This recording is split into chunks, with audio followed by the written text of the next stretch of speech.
لیکن مجھے صحابہ کا دامن چھوڑنا نہیں. آگے چلیے ایک مسئلہ اور پیش کرتا ہوں.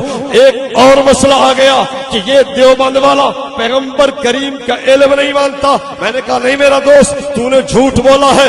اگر تو اپنے علماء کی کتاب کو دیکھتا, تیرا بہت بڑا عالم گجرات کا تیرا ہیڈ مفتی جس کو تو حکیم الامت کہتا ہے, یہ مفتی احمد یار نعیمی اپنی کتاب جال حق میں لکھتا ہے صفحہ 66 پر کہ دیوبند والا ساری کائنات سے زیادہ پیغمبر کا علم مانتا ہے. میں نے کہا ایک دلیل, دوسری دلیل سن لے.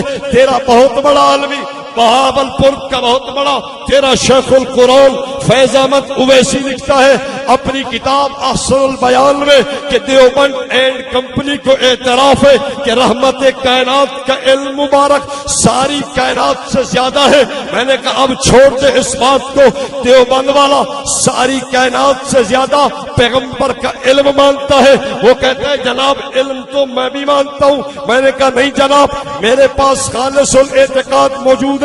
اس خالص الاعتقاد کے صفحہ 6 پہ تیرا مولوی احمد رضا خان لکھتا ہے کہ جناب سن لو, رحمت کائنات کا علم مبارک ساری کائنات سے زیادہ ہے. لیکن یاد رکھو آگے کہتا ہے کہ جناب ساری کائنات سے تو آقا کا علم زیادہ ہے, لیکن شیطان کے علم کو کہا ہے کہ حضور سے ہرگز وسیع تر نہیں, یعنی وسیع ہے وسیع تر نہیں.